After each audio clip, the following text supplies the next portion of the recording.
Muy buenas, aquí estamos en la taberna. La taberna de Miguel. Uy, gatito, ponte así. La taberna de Miguel. La taberna de Miguel, que soy yo, Miguel López, venezolano. La taberna está situada en una ciudad que se llama Jyväskylä.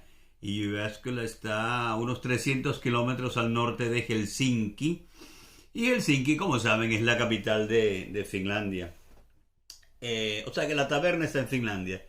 Y recordemos que en esta taberna, esta propuesta que les hago a ustedes, es invitarlos a esta taberna. Y en esta taberna pues conversamos un poco sobre diferentes temas, ¿no?, que van saliendo al tiempo que estamos aquí tomándonos pues una cerveza, un ron o una bebida de estas gaseosas, ¿no? Como la que tengo aquí, miren lo que tengo aquí. Tengo esta bebida, ¿no? No sé si se ve. A ver, ¿se ve ahí? Quizás con el brillo no se ve muy claro. Vamos a ver un poco hacia adelante aquí. A ver, para asegurarme de que se vea. Ahí se ve. ¿Lo ven ahí? Esa bebida es Coca-Cola, la calavera. Eh, eh, Esto de las colas es gracioso, ¿no? Porque hay muchas, las bebidas estas de cola, empezando por la Coca-Cola y la Pepsi-Cola, por ejemplo, empezando por estas, pues siempre han tenido una especie de significado, de simbología, ¿no? De que yo recuerdo hace unos años, no sé cómo está la situación hoy en día, pero si tú bebías Coca-Colas, pues entonces eras capitalista, ¿no? Eras capitalista. O sea, quedaba así. Si una gente era de izquierda, pues la gente de izquierda no bebía Coca-Cola. Si se sentía así más juvenil y esto, pues entonces tu bebida era más Pepsi-Cola que Coca-Cola. Coca-Cola era para los mayores, ¿no? Y para más jóvenes, pues tomabas Pepsi-Cola. Eso me recuerda que, por ejemplo, en la India hace muchísimos años, en uno de mis viajes a la India, eh, creo que fue en el segundo o tercero, y digo así segundo o tercero porque en algún momento también les hablaré un poco de esa época de hipismo tardío, que uno viajaba a la India, hay varias cosas aquí. Pero bueno, estaba ahí en la India, estaba el Campeonato Mundial de Cricket. Cricket, ese deporte cricket que es tan importante, ¿no? Y tiene cantidad de hinchas fanáticos en este mundo influenciado por Inglaterra. Bueno, estaba el campeonato mundial de cricket y la Coca-Cola era el sponsor, el patrocinador oficial del campeonato mundial de cricket. Y decía, pues los anuncios, tú lo veías por todos lados, decía Coca-Cola, la bebida oficial del Campeonato Mundial de Cricket. Y entonces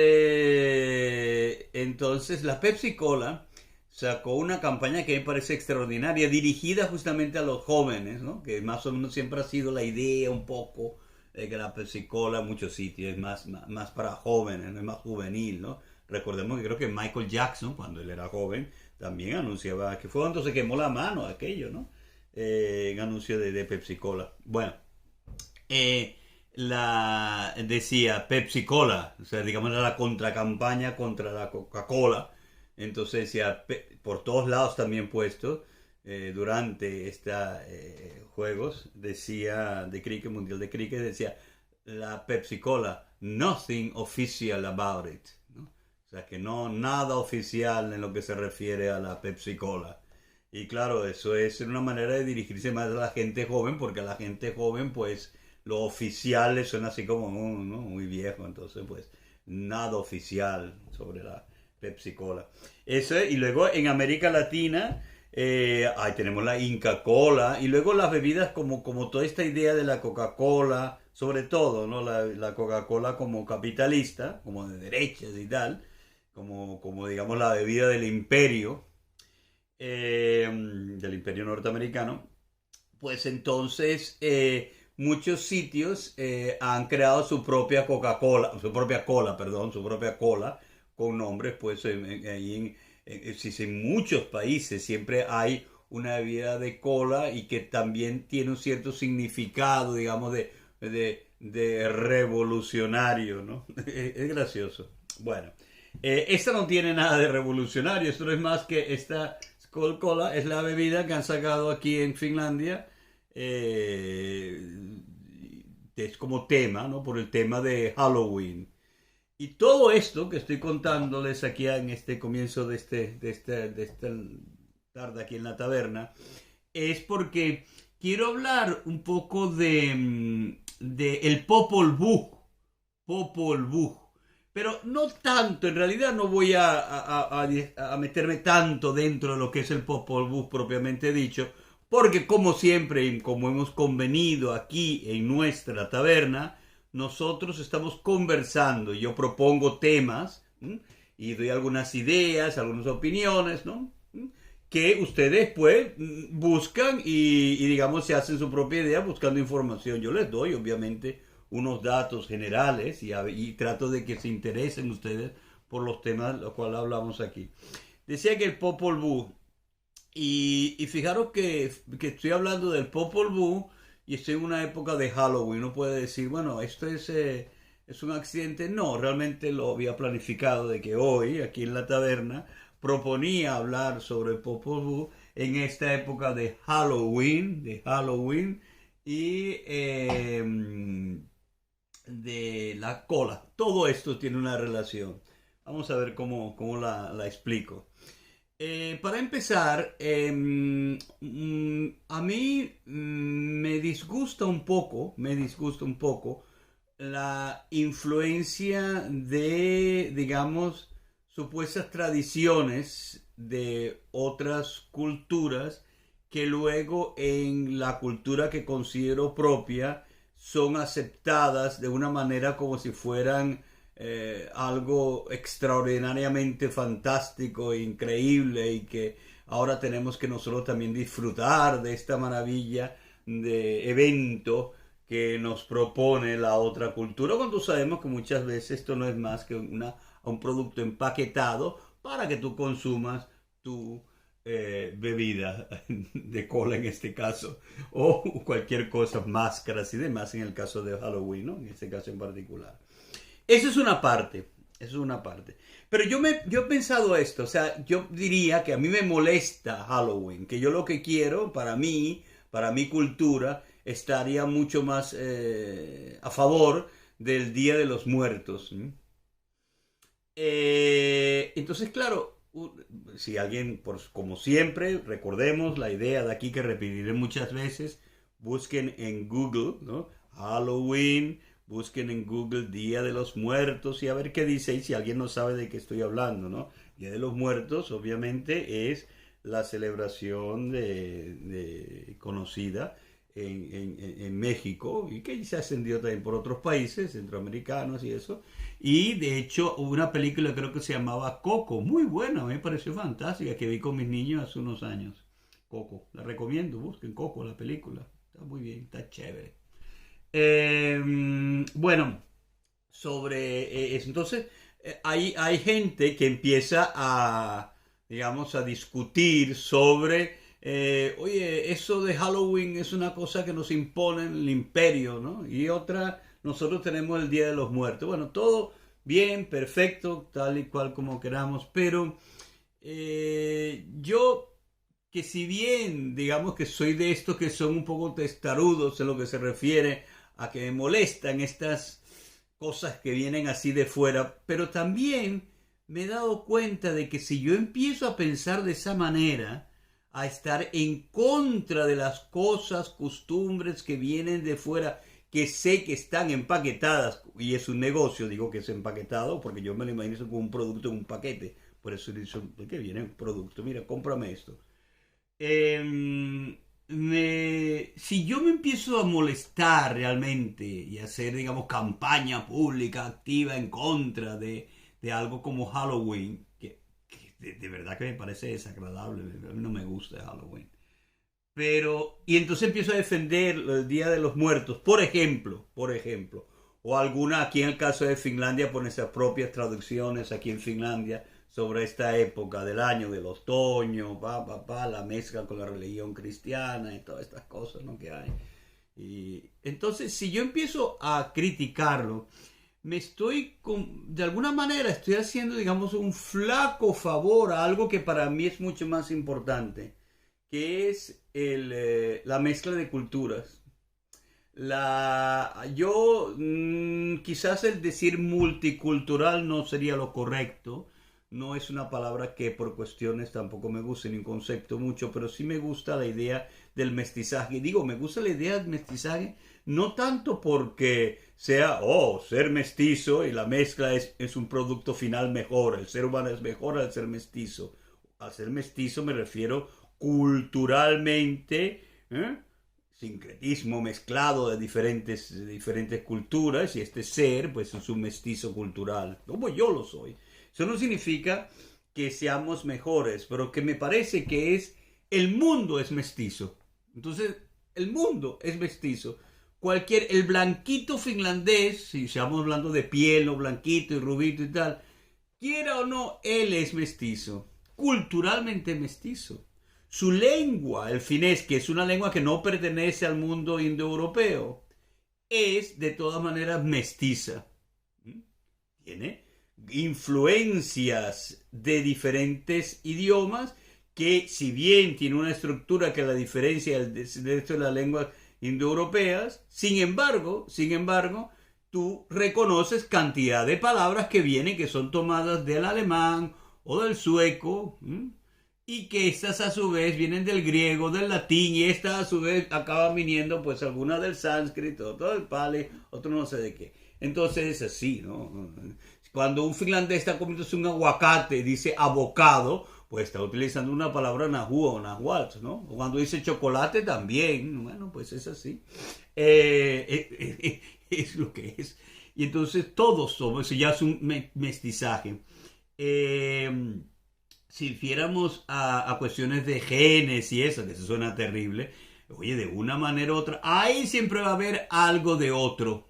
Aquí finlandeses, pues su cuestión un poquito con los rusos y tal. Luego cuando vienen los finlandeses vienen de más allá de los Urales hasta que llegan aquí a lo que es Europa o a esta parte del norte de Europa, pues ya van mezclándose por el camino, no es que están entre ellos, de repente se encuentran con alguien ahí, y hay mezclas, o sea que es así, por eso te encuentras pues gente que el rubito, pero también el otro que no está rubito, estas mezclas que hay, es así. Entonces, si yo me pongo, que se me cayó aquí atrás, si yo me pongo a estar digamos, a ponerme así que no quiero de Halloween, esto es horrible y tal, pues entonces tengo que tener cuidado con lo que estoy diciendo, porque puede que me estén convirtiendo en una especie de, no sé, de purista fascistoide, ¿no? Cuando estoy buscando, cuando estoy de alguna manera creyendo que estoy defendiendo una cierta cultura, en este caso la nuestra, la latina. Y esto viene también a colación porque muchas veces caemos en esta trampa, en esta, digamos, incongruencia de pensamiento. Y ahora vamos a donde tenemos que estar, al Popol Vuh, ¿no? Yo voy a decir lo primero que sucede con el Popol Vuh. Popol Vuh es un libro extraordinario. Bueno, es una narración extraordinaria que está por escrito. Busquen ustedes toda la historia de Popol Vuh y recomiendo sobre todo que lo lean. No es muy amplio el libro y eso lo consiguen probablemente en la red sin tener que pagar nada. Bueno, ya saben cómo funciona, ¿no? Y luego aparte de eso que probablemente esté de libre acceso. No lo sé, yo tengo el mío ahí la biblioteca. De hecho tengo dos versiones, una en finés, que es un poquito el resumen, y otra en español. Mm, El Popol Vuh se presenta, por un lado, como una narración autóctona, propia, de la cultura maya, y en particular la cultura maya quiché, zona de Guatemala. Pero en realidad no fue, no es el libro escrito que tenemos, ¿no? Como tal, esa narración de la historia, de la creación de la humanidad, del ser humano, de la vida, ¿no? Este es el Popol Vuh, que significa libro del consejo, por cierto, la traducción. Que por cierto suena gracioso, ¿verdad? Porque lo de Popol suena así como a pueblo. Y Buh, B-U-H, suena como a libro, pero no tiene nada que ver, pero no deja de ser un poco raro, ¿no? Bueno, es el libro del consejo. O, sí, más o menos el libro del consejo, el libro de la comunidad, si entendemos un consejo, no de consejo de dar consejo, me refiero como un consejo de un grupo de personas unidas bajo unos mismos ideales o para un mismo proyecto, ¿no? Una comunidad, un consejo. Eh, el, eh, el, em, Popol Vuh, si bien es verdad que es un extraordinario libro que, bueno, nos sirve para conocer de manera escrita las tradiciones orales de los mayas relacionadas con sobre todo con la creación, eh, no deja de ser sospechosamente mestizo. A ver, sospechosamente mestizo. A ver, cuando el libro esa tradición oral se escribe, pasa a ser escrito, lo hacen personas que no son mayas, en particular un español, un fraile, un cura, ¿no? Y claro, él, busquen en la red como siempre todo. No tanto, yo tengo la impresión de que cuando lees te encuentras, de esto hay muchas personas que están, muchos expertos que se dan cuenta en eso, que lo ven también, que hay muchas cosas, sobre todo cuando empezamos la parte de la creación propiamente dicha, ¿no? De la creación de la vida, del ser humano, que tú encuentras en muchas cosas que nos recuerdan, tiene algo de sospechosamente cercano al Génesis en la Biblia. ¿Eh? Y a su vez eso implica digamos, a la tradición judía. Lo cual, bueno, uno puede decir, oye, a ver, aquí hay algo interesante. Parece que en todas las culturas, por ejemplo, si esto es algo que se ve, todos hacen referencia en un momento, ¿no? de nuestra historia, de la Tierra, de ese planeta, para él, para esta historia significa del mundo, ¿no? Como tal, de la existencia. Hay un momento que llueve mucho, que hay un diluvio universal, ¿no? Ese diluvio lo encontramos en muchas mitologías, o sea que parece por un lado, que sí es algo que sucede, ¿m? En muchos sitios. Parece que en algún momento, en todas las culturas, hay un momento que se dan cuenta que llovió mucho, ¿no? Que hubo una gran lluvia, un diluvio, ¿no? Durante meses, quizás, las aguas pues subieron y eso probablemente, como siempre, se exagera, pero como diríamos, por ejemplo, en Venezuela, cayó un tremendo palo de agua. O sea, llovió mucho, ¿no? Y llovió tanto que esto dejó, digamos, una marca en las historias, en las anécdotas, en el recuerdo colectivo de muchas culturas. Bueno, lo encontramos en el Popol Vuh, ese diluvio, pero lo encontramos también, obviamente, en el Viejo Testamento y lo encontramos también, insisto, en otras culturas. Si ustedes se van a Asia, por ejemplo, se van a encontrar en la India, en China, y luego en pequeños grupos que no son tan importantes como para los investigadores, también se encuentra, oye, mira, resulta que también aquí hay algo en su historia que está relacionado con un diluvio. Bueno, esto es algo que quizás tiene una razón, digamos, científica, ¿no? En un momento llovió mucho y todo el mundo le quedó esa marca en la cabeza. Pero cuando de todas maneras, cuando tú ves ciertos temas y cómo suceden, especialmente en la parte de la creación del Popol Vuh, realmente sospechosamente se parecen a temas que pueden estar en la tradición judía y en la Biblia. Y eso probablemente no es más que el transcriptor o el que pasa esa tradición oral y la convierte en una tradición escrita, bueno, perdón, la convierte en un texto escrito, una narración escrita. Él se inspira, ¿no? Está inspirado, conoce, digamos, tiene la información de lo que del mito, tiene todos los datos y eso, pero les da, digamos, le da un toque que está influenciado por sus propias creencias cristianas europeas, español.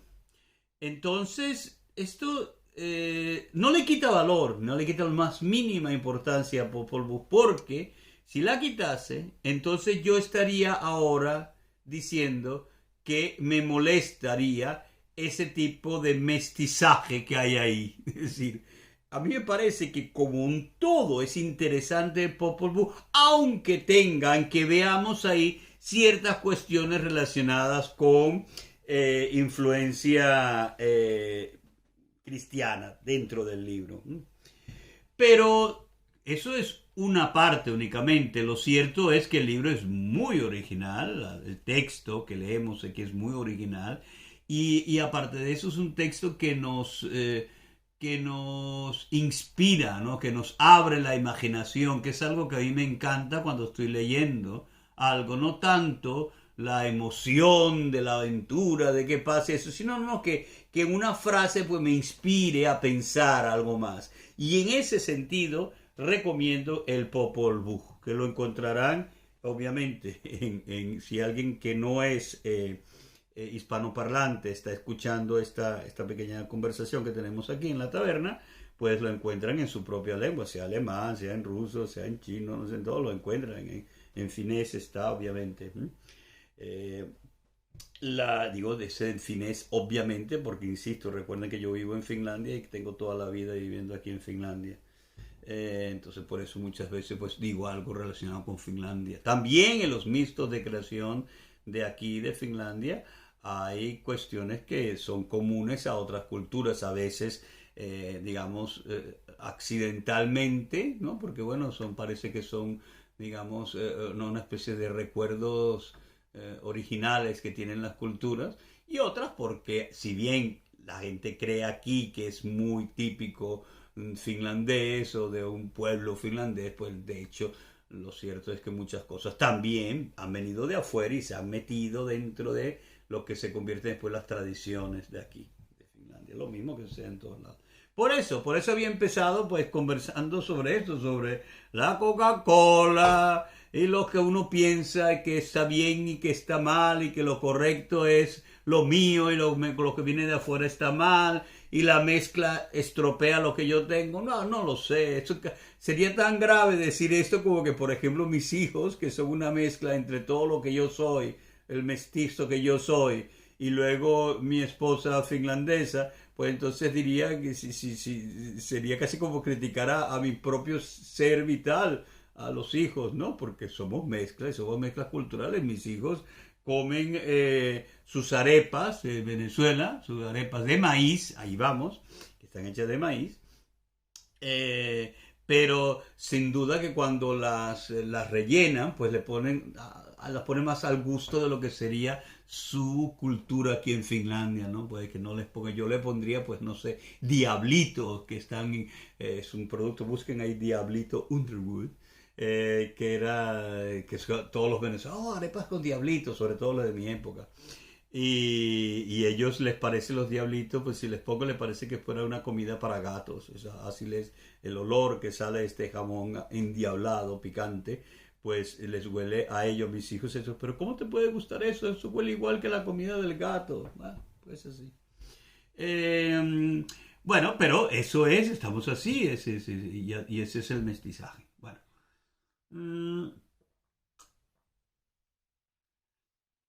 Hay una parte de Popol Vuh que es quizás la que más conocida, que está en la parte de la creación. El libro tiene muchas partes, ¿no? y todas cortas, ¿no? Sobre diferentes temas. Pero uno de que más a mí me fascina, y creo que a todo el mundo le ha fascinado esa parte, es sobre la creación, ¿no? Entonces cuando, cuando se convierten, los dioses están súper aburridos, ¿no? Están así, hay dos, ¿no? Ya, búsquenlo ahí. Hay dos que están aburridísimos y dicen, oye, qué cosa, qué hacemos aquí. Oh, mira, aquí no hay nada y eso. Entonces empiezan a crear el mundo por aburrimiento, prácticamente. Aquí no hay nadie. No hay nadie que nos adore. Yo quiero a alguien que nos adore a nosotros, ¿no? Oye, somos el no va más y no hay nadie. Que por cierto, hay muchos ahí. Yo recomiendo que busquen, por ejemplo, palabras como gemelos y Popol Vuh, las plumas, Quetzalcóatl y Popol Vuh. Cuando están buscando, y ahí van a encontrar cosas que les van a interesar. Bueno. Cucumats, dios importante, sobre todo al comienzo. Después desaparece un poco durante la historia, pero Cucumats, a ver quién es y eso, busquen ahí. Bueno, pero en cualquier caso, como seguimos aquí en nuestro estilo, entonces están ahí pensando, oye y tal, ¿cómo tenemos que crear el mundo? Se empiezan a crear y entonces, bueno, crean pues los animales, ¿no? Las plantas y tal, y todo poco a poco no lo van creando. Entonces crean los animales, pero los animales, el venado, por ejemplo, es muy importante, los venados están ahí, venado. Que, qué interesante este animal, venado. Y las cabras y esos tienen muchas mitologías muy importantes, ¿no? Eh, es así. Bueno, decía, entonces que eran los venados y otros animales, todos los animales, ¿no?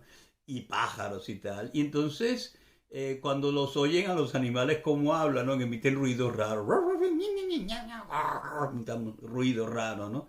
Y entonces los dioses, pero ¿qué dice esta gente, estos bichos? No los entendemos, ¿no? Nos están adorando, esto no nos están adorando, tenemos que hacer otras cosas mejor que esto, porque esto, aquí no escuchamos que hablen bien de nosotros, ellos tienen un ego increíble, estos dioses, ¿no? Y, y entonces, lo cual, por cierto, es muy típico. En la mayoría de las historias, los dioses tienen un superego, pero aquello de que yo soy el mejor, ¿no? Y cuando lo paso mal, es por culpa tuya. Y, ¿sabes? Los dioses son así. Y luego que pueden hacer cualquier cosa, ¿no? Los dioses, el dios, pues, cualquier, hace y deshace. Estoy, me puse de mal humor, acabo contigo. Mira que ahora te estás viendo el trasero de esa mujer. Pecado, padre, que acabo con todos ahí. A todo tu pueblo. Wow, me puse porque no me gustó. O sea, los dioses son así. Y bueno, estos dioses no son iguales, ¿no? Son así que muy... Y entonces empiezan, crean los hombres de barro, los hombres de barro, los seres, empiezan a crear esos seres humanos y lo queda de barro, de lodo, ¿no? Entonces imagínense, ¿no? Sale ese ser humano, ¿no? De lodo, ¿no? Y camina así todo pegajoso, ¿no? Y es el ser humano. Bueno, realmente lo hacen los dioses, reconocen, de todas maneras hay que reconocer algo aquí interesante, que no están tan preocupados por crear a su viva imagen, ¿eh? Eso es importante, sino crean, ¿no? Cómo son, ¿eh? No sabemos cuál es la imagen de los dioses, pero lo crean unos de barro y son así, pues, no son gran cosa, vamos a ponerlo de esta manera. Se dan cuenta los dioses, bueno, pero estas de barro no son incapaces tampoco de adorar, no son un poco tontitos esos de barro, que por cierto, lo de los barros, del hecho de tierra, es algo también muy común en otros tipos de cultura. Busquen ahí en la red Golem, la palabra golem, el golem. Borges, por cierto, escribió creo que también algún cuento relacionado con el golem. O al menos, bueno, a Borges le encantaba mucho. Está relacionado con la cultura judía, obviamente, el golem. No busquen sobre golem. Y el golem es algo que hay, es parte en la literatura, en el pensamiento universal, europeo, toda esta idea del golem. Se han escrito sobre 200 textos, entre ellos, por supuesto, el extraordinario Jorge Luis Borges, casi creo que sí, no me acuerdo exactamente, pero hay uno por ahí. Bueno, en cualquier caso, el golem, ¿no? Entonces, como el golem de barro, el ser hecho de barro, lo cual también es muy lógico, está hecho de la tierra. La tierra, si algo que representa a la tierra como tal, es la tierra húmeda, la tierra esa que puedes moldear y hacer con ella, pues, elementos. Entre ellos los dioses hacen al ser humano. Pero le sale tonto. Dice, estos son tontos, estos no sirven para nada, eso es un desastre, ¿no? Va para afuera. Acaban con ellos también. Y luego hacen unos de madera, no de madera, que por cierto, este muñequito que tengo aquí, ustedes conocen esto, ¿no? Cuando dibujo y tal. Alguna de mis hijas, me imagino, le ha puesto este collarcito. No, este no estaba aquí así antes. La última vez que estuve aquí en la taberna no vi un collar ahí. Una gomita esa del pelo se la pusieron ahí de collar. O sea, supongo que eso tiene que ver un poco porque yo no sé, eso quizás es un problema, yo no sé si esto es un hombre o es una mujer, ¿no? O cualquiera de las diferentes variedades que hay hoy, ¿no? Bueno, siempre ha habido, supongo, pero digamos que ahora son más oficiales, ¿no? Hombre, mujer y todo lo que... Pues ahí está, con el collar. Eh, Ese color morado, por cierto, era, no sé ahora, pero en una época en el feminismo alemán era el color del feminismo, era el de la mujer, la lucha de la mujer, muy buena, por cierto, está extraordinaria y muy importante en Alemania. El color era el morado, el violeta. Que creo que también lo es en otro lado, pero yo recuerdo de eso. Decía que entonces hacen de madera, lo hacen de madera, ¿no? Son unos seres de madera, cloc, cloc, cloc, cloc, cloc, cloc, cloc. Pero estos de madera, resulta que, si no recuerdo mal ahora, quizás tengo un pequeño lapsus ahora, pero no, búsquenlo ahí.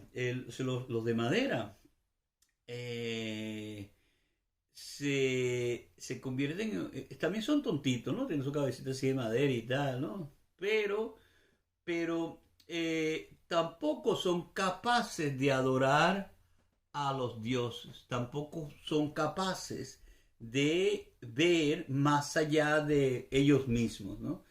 Y los dioses dicen, oye, pero esto tampoco sirve, yo quiero gente, yo quiero esos seres, estos nuevos, ¿no? Que me adoren, que dediquen tiempo a hablar bien de mí, a darme las gracias por su existencia. Entonces acaban también con los de madera y entonces creo, si no recuerdo mal, los convierten en monos. Pues interesante, ¿no? Sí, un poco, digamos, está dentro de la evolución, ¿no? Los bajan un poco, los convierten en monos, son menos que seres humanos, ¿no? Que era el proyecto, en monos o los monos. Eh, Luego, el mono, por cierto, en muchísimas culturas donde hay monos, es importantísimo, es sagrado, ¿no? Piensen en la India, Hanuman, por ejemplo, ¿no? Y el mono. Obviamente en Finlandia no puede ser mucho mono porque aquí no hay monos. No hay mono, la gente puede ser el mono, pero no hay mono porque no hay mono. Aquí hace mucho frío para que haya monos. Los monos no son tontos. Eh, entonces, entonces deciden hacerlos de maíz. Ah, y aquí viene una parte importante. Nos dimos cuenta del barro, de la tierra. En la madera es también la tierra, bueno, es vida. Pero ahora empieza la cultura del maíz. Los hombres de maíz. Y esto nos lleva a algo importantísimo, importantísimo, que es sobre la cultura del maíz, Centroamérica, nuestra América, esta América digo ahora, nuestra como venezolano en este sentido, ¿no? Esta América que va desde lo que actualmente son los Estados Unidos, Norteamérica, es decir, México, Centroamérica, sur de México, todos los países centroamericanos, Venezuela, Colombia, ¿no? Y un poquito que está llegando también a Ecuador, son culturas del maíz y también en las islas, pero sobre todo del Caribe, pero sobre todo en esta zona del continente, la cultura del maíz. Y cuando hablamos de la cultura del maíz por excelencia, son las culturas mesoamericanas, ¿no? Eso es la cultura del maíz, la cultura del maíz. Bueno, y entonces no es extraño que estos dioses, pues después de mucho pensar, cagan en que, oye, lo mejor quizás es el maíz, ese producto de la tierra que es el maíz. Hay muchos maíz, muchos tipos de maíz, ¿no? Pero bueno, lo hacen de maíz, creo que es el maíz blanco originalmente, y del maíz rojo la sangre. Tengo entendido que yo así lo mezcla y queda en este color, pues, blanco-rojo. Eh, y entonces crean los hombres de maíz. eh, Cuando crean estos hombres de maíz, resulta que los hombres de maíz son muy inteligentes. Primero son únicamente hombres, pero los hombres después ya empiezan a crear la mujer. ¿Qué se va a hacer? Supongo que se va siempre por ese orden. Yo siempre me parecería más una lógica tipo celta, ¿no? En el cual primero la mujer y después el hombre. Pero bueno, se crea el hombre. Entonces, yo creo que son cuatro, no recuerdo. Búsquenlo. Y entonces estos tipos son pues muy despiertos, aquello guau, ¿no? Y se creen el rey del mambo, se creen lo mejor. Yo soy aquí, mira, soy el ser humano, están muy contentos y muy felices. Y están tan dentro de sí mismos que parecen dioses ellos mismos. Es decir, los dioses cuando ven a estos hombres de maíz dicen, estoy hablando de Popol Vuh, por si acaso, si alguien no se acuerda de dónde estábamos, de qué estábamos hablando. Resulta que estos dioses, estos hombres, pues empiezan a parecerse dioses, ¿no? Su mundo, empiezan a ver el mundo que les rodea, la naturaleza que les rodea, y ellos pues quieren casi que la naturaleza lo adore a ellos. No está escrito exactamente así, pero se nota que se creen cuando están caminando por ahí, digo, yo soy el hombre de maíz. Eh, Claro, los dioses dicen, no, estos son unos pesados. Porque ahora resulta que no solamente estos nos podrían adorar, tienen la capacidad de entendimiento para saber ahí, el Dios somos nosotros, no tú, adóranos. Que entonces deciden nublarlos un poco, los nublan, los nublan. Y hay también, creo que eso se parece un poco al mito de Babel, ¿no? Empiezas, digamos, estos que todos eran como muy unidos, lo empieza a diferenciar a los hombres. Y entonces empiezan a perder cada uno, ¿no? Con su manera de ser, su lengua, su pensamiento y eso. Y entonces así los debilita, los debilita. Y al debilitarlos, hacerlos más débil, entonces ya encuentran el camino de adorar a los dioses. O sea, eran como demasiado, los baja un poquito, los degrada un poco, los dioses los degradan un poco para que sean capaces de adorar, para no se crean gran cosa. Más o menos así va la historia, ¿no? Como siempre, vayan directo a la fuente. Aquí estamos a la fuente, es ir a leer el libro. Aquí estamos únicamente en la taberna conversando y yo estoy proponiendo temas. Insisto siempre en esto. Aquí, si esto fuera una clase, digamos, con pretensiones académicas, pues entonces yo estaría ahí en la universidad, en un aula y estuviera grabando ahí, haciéndoles un vídeo sobre todo el Popol Vuh desde el punto de vista académico. Aquí estamos conversando y la idea es que ustedes ahí busquen información y se hagan su propia idea. Insisto y insistiré siempre sobre esto, que esta es la razón de estos videos. Es esta. Es inspirar un poco el interés de ustedes en unos temas que propongo o que ustedes me pueden proponer también en los comentarios que envíen cuando se suscriban, y espero que los que estén viendo le pongan que les gusta este video, ¿no? Lo ideal sería me gusta, ok, te aguanto, ok, me gusta, o y se suscriban también, pling, se suscriben. Creo que también hay una campanita, no estoy seguro, pero bueno, se suscriben ahí y entonces ahí de vez en cuando pues vienen a la taberna a ver qué ha pasado aquí y si quieren unirse a nosotros, ¿no? A mí aquí. Bueno, entonces, hombres de maíz. Miguel Ángel Asturias, el escritor guatemalteca, ganador del Premio Nobel de Literatura en los años 60, creo que eran los años 60 cuando lo ganó, cuando recibió, yo no sé, esto del Nobel de Literatura dice gana, ¿no? Se recibe, ganó, recibió, le dieron, le otorgaron. La Academia Sueca, la corrupta Academia Sueca, le otorgó el premio Nobel de Literatura, fantástico, muy bien merecido sin duda. Y entonces él tiene un libro que se llama Los Hombres de Maíz. Aquí hay algo en Los Hombres de Maíz, digamos, a través de este libro, es cuando se empieza a popularizar más el Popol Vuh. Mucha gente, mira, este autor escribió este libro que está relacionado con esto. Y sobre la idea de las culturas del maíz, las culturas del maíz. Nuestro Centroamérica es la cultura del maíz. Y sería bueno que ustedes empiecen también a pensar en el mundo un poco en relación a la naturaleza y cómo de la naturaleza, de la natura, se crea la cultura. En mis clases de comunicación intercultural, cuando propongo una definición de cultura desde el punto de vista de la semiótica, que es mi campo, en el cual pues, me considero que conozco, por lo menos me parece conocer, he leído sobre esto y he estudiado. Desde el punto de vista de la semiótica, a mí me gusta dividir el concepto de cultura en tres partes, lo que llama tres sistemas de signos. Uno de esos sistemas de signos es la lengua, el idioma. Dos es la religión o creencias. Y tres, la naturaleza, o sea, lengua, religión y naturaleza.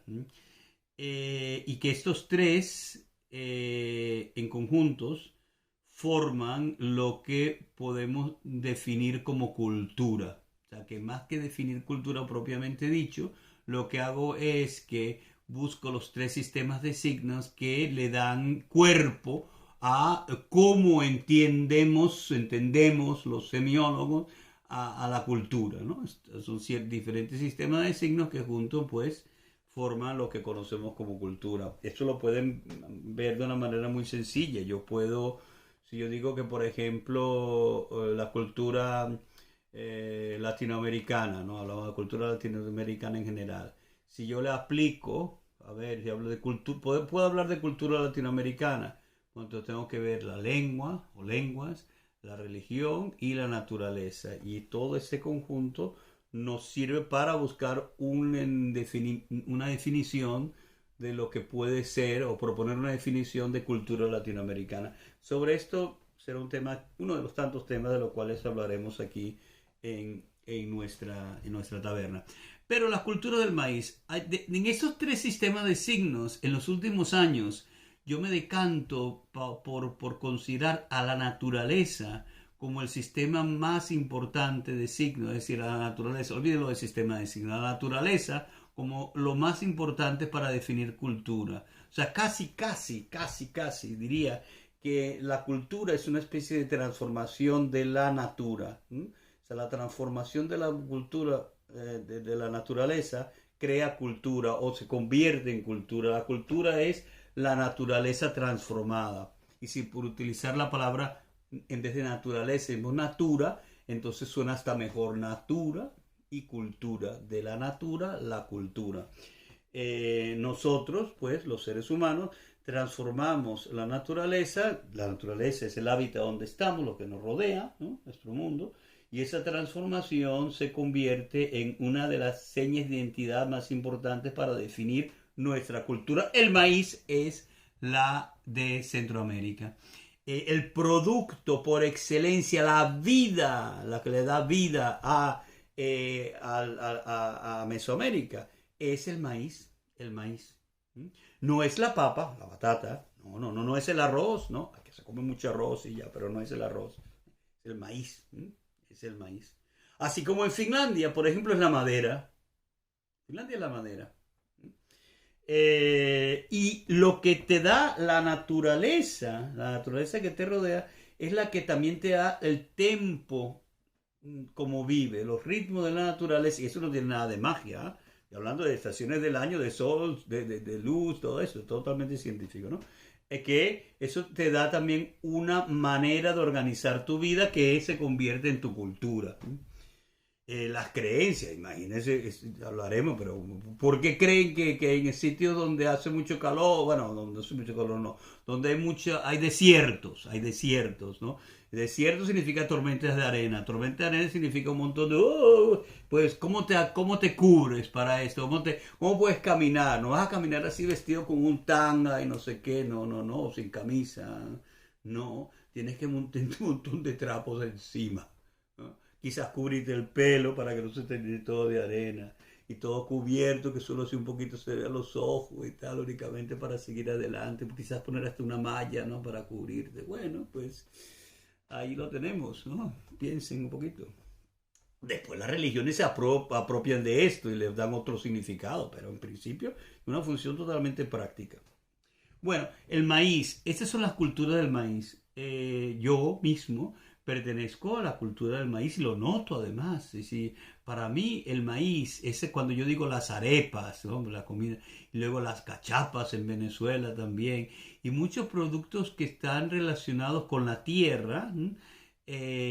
Con nuestra tierra, nuestro continente, en esa parte del continente, son parte de mi cultura. Y el maíz es importantísimo, es como el elemento primordial, ¿no? Y así lo hacen si hablamos de Centroamérica, yo creo que deberíamos decir que estamos hablando de la cultura del maíz y es por extensión subiendo hacia el norte, porque inclusive los Estados Unidos también, sobre todo la parte del sur de los Estados Unidos, y esto es también cultura del maíz, ¿eh?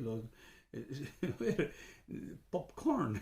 Digo, uy, popcorn, uy, ahora estás hablando de popcorn, tipo de cosas más vulgar. Bueno, pero ¿de qué se han hecho? ¿De qué se han hecho? De maíz, de maíz, el maíz. ¿No? Y luego, ya vamos a terminar esto, ¿no? Acordemos que empezamos con el mestizaje y esto. Eh, Uno de los productos que más generado hay siempre, pues, digamos, controversia es los llamados transgénicos y genéticamente transformados, ¿no? La mayoría de los vegetales